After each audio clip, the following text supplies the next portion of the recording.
नमस्कार, मेरा नाम है राज के वर्मा और आप देख रहे हैं रिपोर्टर जी। आपने चैनल को अगर सब्सक्राइब नहीं किया तो सबसे पहले चैनल को जरूर सब्सक्राइब कर लीजिए। चलिए, एक के बाद एक हम कोशिश कर रहे हैं उन लोगों का चेहरा, यानी कि उन लोगों के चेहरे पर जो नकाब है उसे हटाने की, जो आधा अधूरा आपको सच बताते हैं, कहते हैं कि वो निष्पक्ष हैं, वो सच्चे हैं, वही ईमानदार है। बाकी सब तो देश में झूठे लोग भरे हुए हैं, देश के लोकतंत्र को खत्म करने की कोशिश कर रहे हैं। लेकिन ये वो लोग हैं जो अभी तक अपने आप को ये कहते थे कि वो किसी साइड पर नहीं है, वो देश के साइड खड़े हुए हैं, वो देश के लोगों की बात करते हैं। लेकिन अब उनका एजेंडा, उनका चेहरा खुलकर सामने आने लगा है कि वो कांग्रेस और आम आदमी पार्टी के एजेंट हैं, उनके भक्त हैं, उनके समर्थक हैं, उनके छुटभइये नेता हैं, जो कि पत्रकारिता से लेकर यूट्यूब में इंटेलेक्चुअल बने होने का ढोंग करते हैं।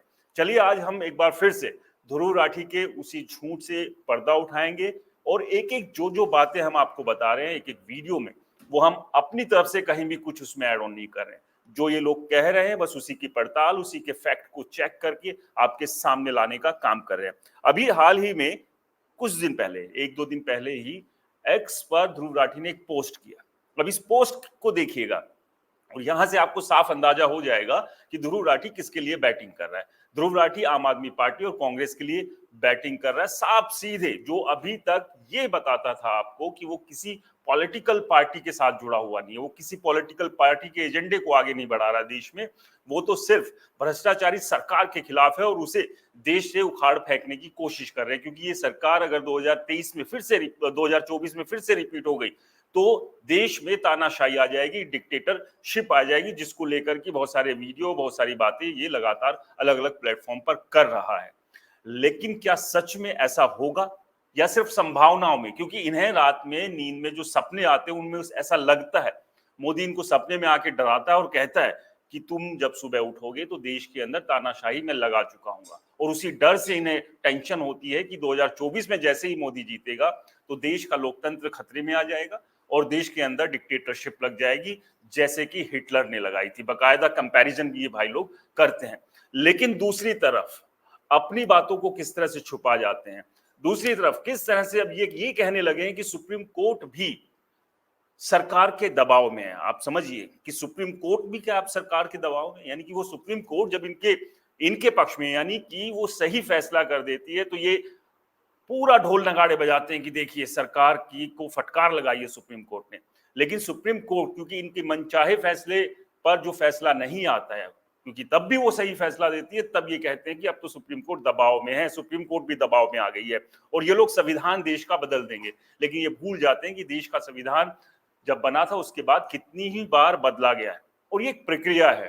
क्योंकि जब संविधान बना था, बाबा भीमराव अंबेडकर ने संविधान को जब बनाया था, तब के दौर में और अब के दौर में जमीन आसमान का अंतर आ गया। लेकिन क्या पूरी तरह से संविधान कोई बदल सकता है? ये संभव नहीं है। लेकिन बीच बीच में बदलाव हुए हैं और वो जवाहरलाल नेहरू से लेकर इंदिरा गांधी से लेकर राजीव गांधी से लेकर और तमाम जितनी भी सरकारें रही है और मौजूदा सरकार के दौर में भी बदले हैं। ये तो बदलते रहते हैं, लेकिन इसमें ये कह दे कि पूरी तरह से बदल जाएगा, ये एक बड़ा झूठ और पाखंड है। चलिए आपको दिखाते हैं वो पोस्ट। अब इस पोस्ट को गौर से देखिए, यहां से आप समझ जाएंगे कि किस तरह से अब ये सीधे सीधे कांग्रेस और आम आदमी पार्टी के लिए कैंपेन चला रहे हैं।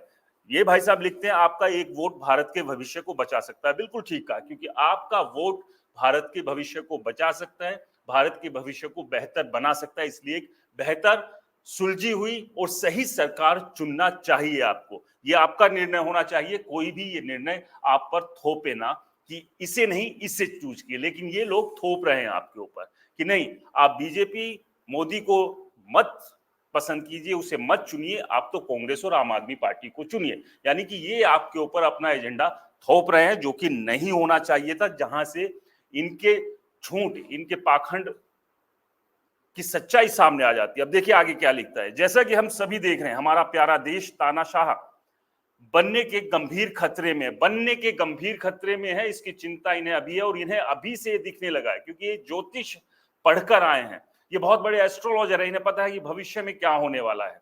उसके बाद लिखते हैं मीडिया बिक चुका है। क्या ये लोग नहीं बिके हुए हैं? अगर मीडिया बिक चुका है, मोदी की, बीजेपी की वो अगर तारीफ कर रहा है, उनके एजेंडे पर चल रहा है, तो ये किसका एजेंडा चला रहे हैं? आप यहां से समझने की कोशिश कीजिए। ये किसी का भी एजेंडा चलाए तो ये बिके हुए नहीं है, ये ईमानदार हैं। लेकिन कोई दूसरे का एजेंडा चला देता है तो वो बिका हुआ है। मणिपुर जल रहा है, क्या कांग्रेस सरकारों के दौरान देश कितनी बार जला है ये भूल गए? उसका जिक्र नहीं करेंगे। 1984 का जिक्र नहीं करेंगे, और ना जाने कितनी ऐसी त्रासदियां रही है जो कांग्रेस के शासन के दौरान हुई है, उसका ये एक बार भी जिक्र नहीं करेंगे। चंडीगढ़ और सूरत में चुनावी धोखाधड़ी से लाखों लोगों के लोकतांत्रिक अधिकार छीन लिए गए।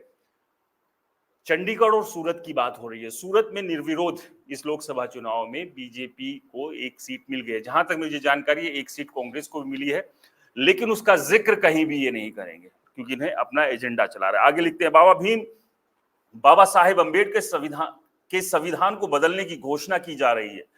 मतलब किसने कहा है कि पूरी तरह से संविधान को बदल दिया जाएगा? 370 जब हटाया गया था, आर्टिकल 370, तो क्या वो संविधान बदल दिया था? क्या वो देश के हित में नहीं था? वो कश्मीर के हित में नहीं था? आज देखिए, कश्मीर के अंदर कश्मीरियत वापस लौट आई है, शांति है, लेकिन ये चाहते हैं कि वहां फिर से वही हालात हो, वहां फिर से आतंकवाद पनपे। इसके बाद किसानों पर रबड़ की गोलियां और आंसू गैस चलाए गए। मतलब आप समझिए, जो किसान आंदोलन था, जो अब शांत हो चुका है, कोई जिक्र नहीं कर रहा है, ना पक्ष ना विपक्ष, उसे एक बार फिर से लेकर आए, क्योंकि इनके पास कुछ सॉलिड नहीं है सरकार के खिलाफ जिस पर ये बात कर सके। हमारे ओलंपिक पहलवानों को एक बलात्कारी के खिलाफ प्रदर्शन करने पर पीटा गया। देखिए, मतलब कुछ नया नहीं है इनके पास। विभिन्न नेता जैसे कि अरविंद केजरीवाल और हेमंत सोरेन को बिना किसी सबूत के जेल में डाल दिया गया। अगर सबूत नहीं थे, अगर ये सही थे, तो कोर्ट ने बेल क्यों नहीं दे दी? और कोर्ट अभी तक बेल क्यों नहीं दे रहा है?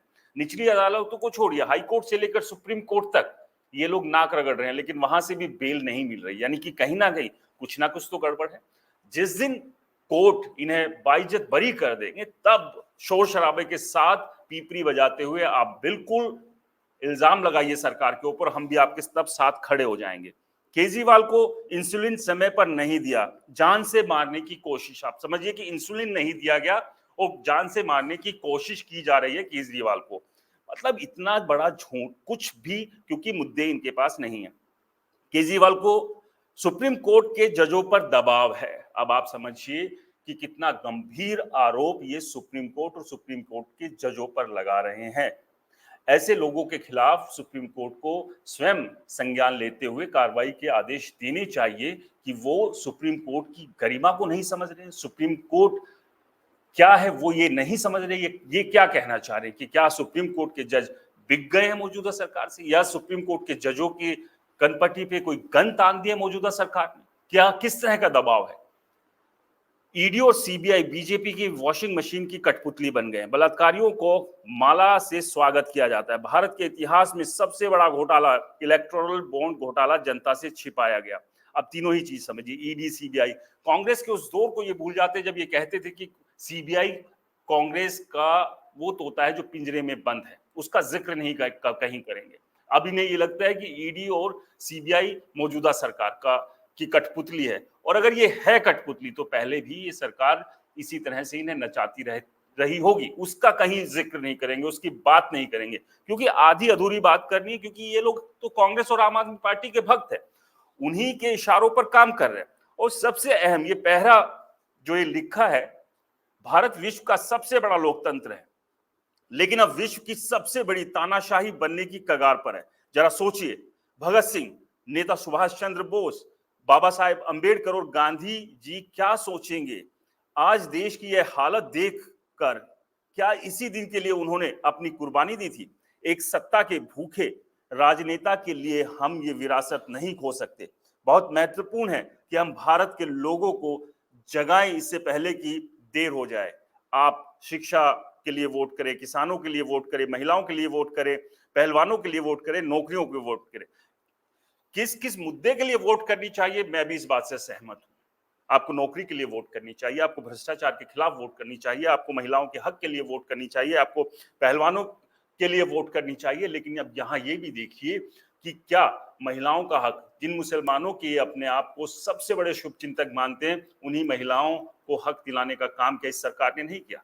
3 तलाक जैसा कानून जिसने की जीना दूभर किया हुआ था इन महिलाओं को, उस कानून को हटाने का काम किसने किया? लेकिन यहां इस सब पर कोई चर्चा नहीं, कोई बातचीत नहीं, क्योंकि एक तरफा एजेंडा लेकर ये लोग बैठे हैं और अब इसके पास तो सरकार के खिलाफ कोई ठोस सॉलिड कुछ ऐसा नहीं है जिसके ऊपर ये वीडियो बना दे। अभी लास्ट वीडियो आया व्हाट्सएप यूनिवर्सिटी को लेकर, जिसे कि आज हम खुलासा करेंगे। उम्मीद करते हैं 7 बजे आप ये वीडियो देख पाएंगे रिपोर्टर जी पर, जिसका पूरा पोस्टमार्टम हमने किया है, बकायदा एक बढ़िया रिव्यू आपके लिए लेकर आए, उसे आप देखना भूलिएगा मत।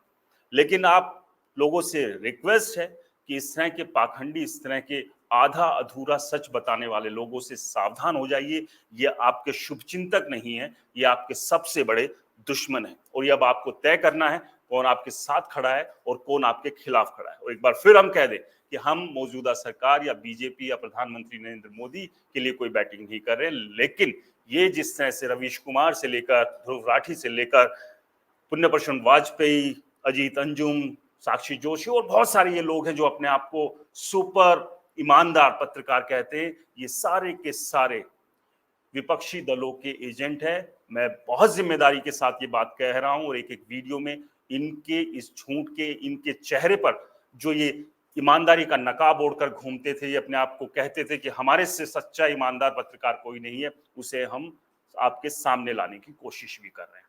तो अपना दिमाग लगाइए, अपनी समझ लगाइए और वोट जरूर कीजिएगा।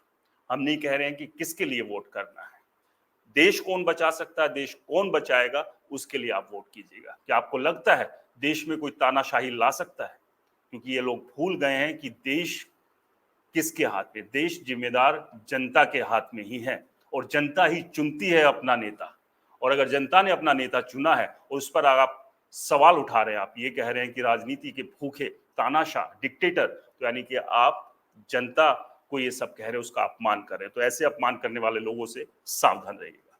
और एक बार फिर चैनल को अगर सब्सक्राइब नहीं किया तो चैनल को सब्सक्राइब करना मत भूलिए।